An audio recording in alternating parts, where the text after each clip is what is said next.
இன்றைக்கி திருக்க மீன் குழம்பு தான் செஞ்சோம். மீன் நல்லா ஃப்ரெஷ்ஷாக இருந்துச்சு. மழையாக இருக்குது, விலையெல்லாம் ஜாஸ்தியாக இருக்கும்னு நினச்சிக்கிட்டே போனேன் மார்க்கெட்டுக்கு.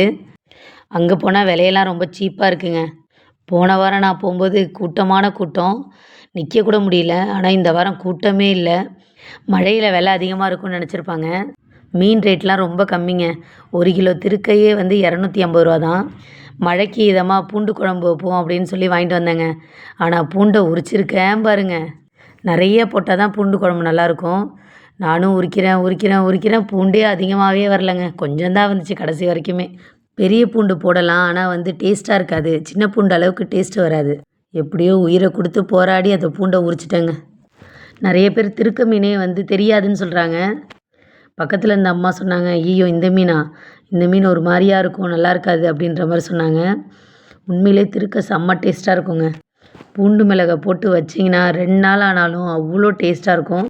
இதே மாதிரியே பால் சொரா இருக்கும். ஆனால் எனக்கு பால் சொரா மீன் பிடிக்காது. அவங்க சொன்ன மாதிரி சாப்பிடும்போதே ஒரு மாதிரியாக இருக்கும். திருக்க டேஸ்ட்டாக இருக்கும். நான் குட்டி திருக்கையாக வாங்கிட்டு வந்தேன், இன்னும் டேஸ்ட்டாக இருக்கும். நான் சமையல் ஐட்டம்லாம் பார்த்திங்கன்னா டக்குன்னு செஞ்சுருவேன்.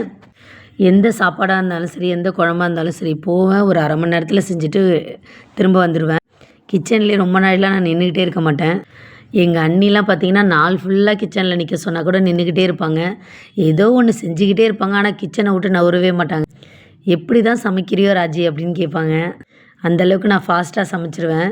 அண்ணி என்னை பார்த்து கற்றுக்குங்க அப்படின்னு கொஞ்சம் பில்டப்லாம் கொடுப்பேன். அவங்களும் சரி நடத்து அப்படிம்பாங்க. ஃபைனலாக நம்ம மிளகு சீரகத்தை தூவி திருக்க மீன் பூண்டு மிளகு குழம்பு ரெடி பண்ணிட்டோம். எப்படி இருக்குது பார்த்தீங்களா? டேஸ்ட்டு எப்படி இருக்குதுன்னு கொஞ்சோண்டு கையில் ஊற்றி சாப்பிட்டு பார்த்தேங்க. டேஸ்ட்டு வேறு லெவலில் இருந்துச்சு. ஒரு மீன் கூட உடையாமல் எடுத்துட்டேன்.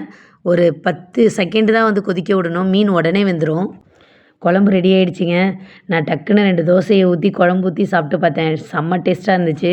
திருக்க மீன் குழம்பு இட்லி தோசைக்கு நல்லாயிருக்குமா, இல்லை சாதத்துக்கு நல்லாயிருக்குமான்னு கமெண்டில் சொல்லுங்கள். டேஸ்ட்டு பார்க்குறேன்னு கையில் ஊற்றி சாப்பிட்டு பார்த்துக்கிட்டே இருந்தேங்க. வடிவேல் கதையாக டேஸ்ட்லேயே பாதி குழம்பு போயிருக்குன்னு நினைக்கிறேன். நம்ம வீடியோ பிடிச்சிருந்தா லைக் பண்ணுங்கள்.